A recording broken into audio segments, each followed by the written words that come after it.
नमस्कार, तुम्हा सर्वांचे मनापासून स्वागत आहे।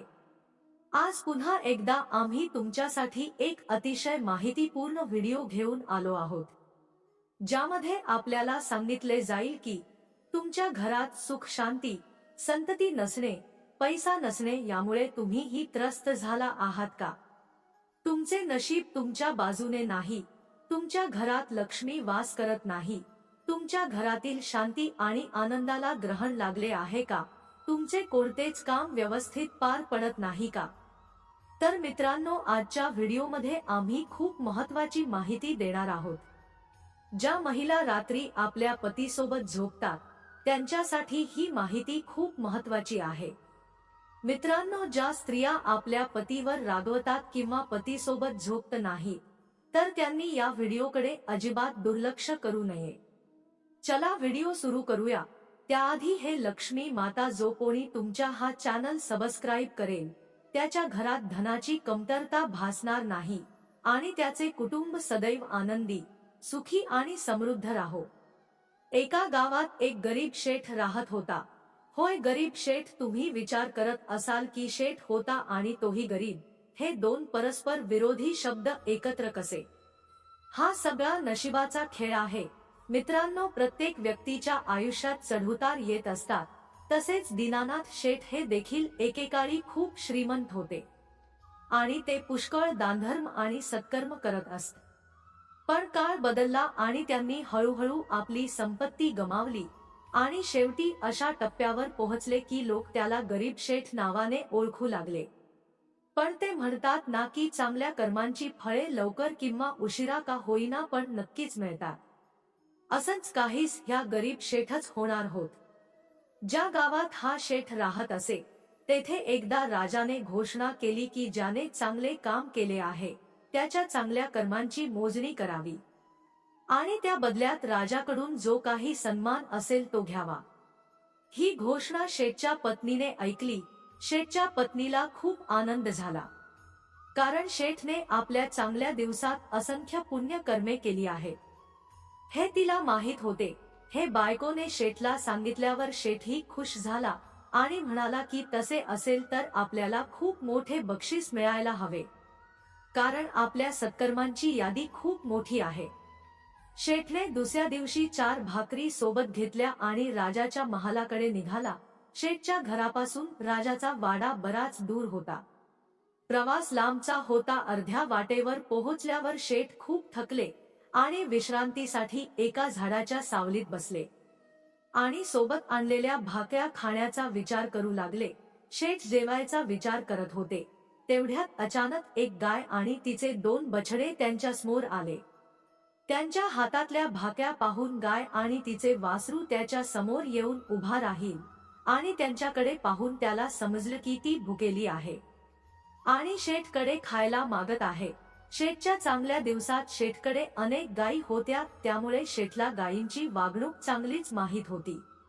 जरी शेठची परिस्थिती आता चांगली नव्हती, पण शेठचा स्वभाव अजिबात बदलला नव्हता। तो आधीच दानशूर होता, त्यामुळे त्याला गायीची कीव आली आणि त्याने ते बांधून आणलेल्या भाक्यांपैकी 2 भाक्या गायीला खायला दिल्या। 2 भाक्या खाऊन काही क्षणातच गाय पुन्हा शेठकडे पाहू लागली। तेव्हा त्याला वाटले की ही गाय खूप भुकेली आहे, या गायीला तिच्या 2 बछड्यांना दूध पाजावे लागते, या 2 भाकरींनी तिचे काय होणार? शेठने सोबत उरलेल्या 2 भाक्या गायीला खाऊ घातल्या आणि जवळच्या तलावाचे फक्त पाणी पिऊन शेठ आपल्या प्रवासाला निघाला।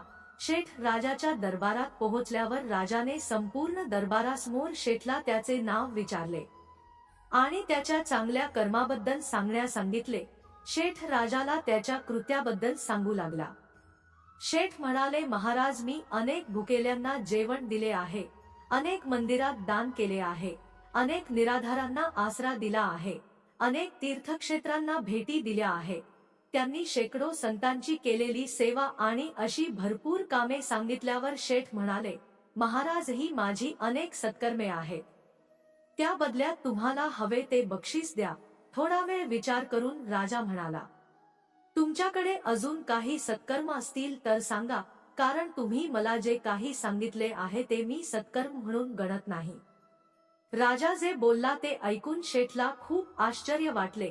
शेठ हात जोडून राजाला म्हणाला, जर मी सांगितलेली ही कर्मे सत्कर्मे किंवा पुण्यकर्म वाटत नसतील तर माझ्या बाकीच्या कर्माचा उल्लेख करणे व्यर्थ आहे.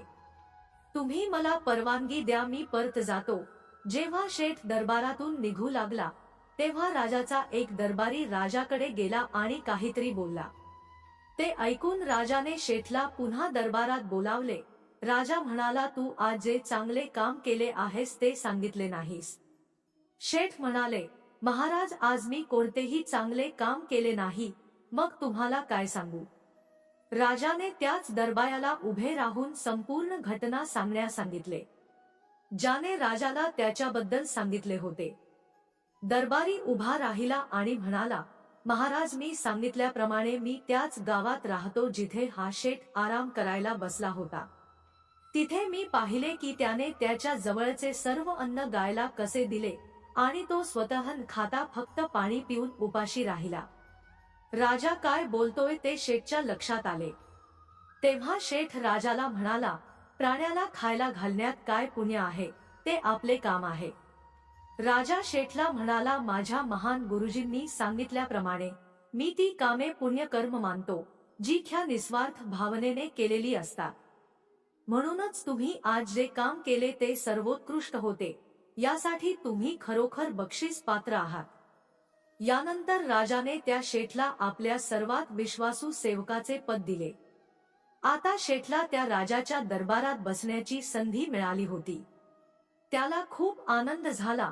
त्याने लगेच जाऊन पत्नीला सांगितले की आज सुदैवाने राजाने मला खूप मोठे बक्षीस दिले आहे. त्याने मला त्याचा सर्वात जवळचा सेवक म्हणून ठेवले आहे. हे ऐकून पत्नी खूप आनंदी झाली आणि म्हणाली, हे देवा, मी तुझी आभारी आहे, आज तू माझा ऐक. आता शेठ राजासोबत त्याचा वैयक्तिक सेवक म्हणून राहू लागला. राजाने त्याच्यावर खूप विश्वास ठेवला कारण शेठ खूप प्रामाणिक माणूस आहे हे त्याला माहीत होते. तो कधीही खोटे बोलणार नाही किंवा अप्रामाणिक होणार नाही हे राजाला माहीत होते. दरबारात कोणतेही महत्वाचे काम असल्यास ते काम त्या सेवकाकडे सोपवत असे आणि शेठनेही राजसाहेबांचे काम आपल्या देखरेखीखाली अत्यंत प्रामाणिकपणे करून घेत असे. एके दिवशी राजा आपल्या महालात बसला होता आणि त्याचा सेवक शेठ देखील त्याच्यासोबत बसला होता.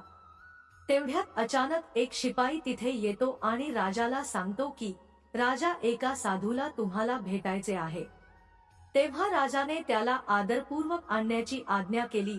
शिपाई बाहेर जाऊन साधूला आदराने आत घेऊन येतो. राजा त्या साधूला आपल्या महालात मोठ्या आदराने ठेवतो आणि त्याला अन्न पाणी वगैरे पुरवतो. यामुळे साधू राजावर खूप खुश होतो. त्यानंतर साधू राजाला म्हणतात, हे राजा, तुमची सेवाभाव पाहून मला खूप आनंद झाला आहे, म्हणून मला तुम्हाला एक छोटीशी गोष्ट सांगायची आहे जी तुम्ही तुमच्या आयुष्यात नक्कीच अंमलात आणावी. ते म्हणाले की प्रत्येक पुरुषाने नेहमी लक्षात ठेवले पाहिजे की पुरुषाचे आपल्या पत्नीशी नेहमीच चांगले संबंध असले पाहिजे आणि जर कधी पती पत्नीमध्ये किंवा भांडण झाले तर ते वेळी सोडवले पाहिजे. कारण पती पत्नीच्या आपसी कलहामुळे घरात दारिद्र्य आणि आर्थिक तंगी येऊ लागते. त्यामुळे पती पत्नीमध्ये आपुलकी असणे अत्यंत गरजेचे आहे. रागाच्या भरात कोणत्याही पतीने पत्नीपासून दूर राहू नये हे प्रत्येक पुरुषाने लक्षात ठेवावे. कारण यामुळे पत्नीच्या हृदयात प्रचंड वेदना होतात आणि पत्नीला घरची लक्ष्मी मानली जाते आणि लक्ष्मी दुखावली तर घरात धनाची कमतरता भासते, घरात गरिबी येऊ लागेल. प्रत्येक पती पत्नीने नेहमी जवळ राहून एकत्र झोपले पाहिजे. कारण एकत्र झोपल्याने घरात धनसमृद्धी वाढते. कारण यामुळे लक्ष्मी सुद्धा प्रसन्न होते. जेव्हा घरातील लक्ष्मी प्रसन्न असते तेव्हा देवी लक्ष्मी नक्कीच प्रसन्न होते. असे बोलून साधू राजाच्या महालातून निघून जातात.